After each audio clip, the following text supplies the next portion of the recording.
Hey guys, so I got another one here. Case study. Pulled out the little Pico. Wasn't trying to risk anything with the big one. So what we got going on is number one, misfire. Okay, came in with the melted coil. Right away I knew something was getting shorted. Looked at the ground control for the coil. It was on at all times. Went ahead and front probed it and probed this one here with this kit. Love it, AES Wave. So went ahead and disconnected the PCM, and the ground went away.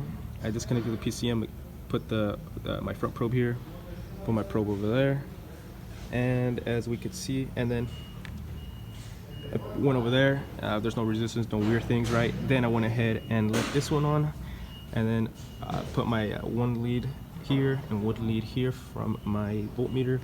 As we can see, it's negative because I have them reversed there, but we know it has 12 volts because that's a good ground, and it shouldn't be grounded. And that's pin number 57. Okay, and if we look here, pin number 57, that's basically the ignition coil for number one control, and it's grounded at all times. So yeah, that's pretty much it. Quick simple diag.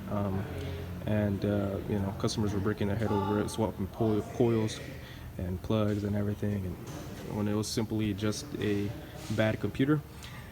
So I'm just gonna go ahead and recommend the computer, ignition coil, and retest, and customer should be good. But yeah, that's pretty much it. Thank you guys.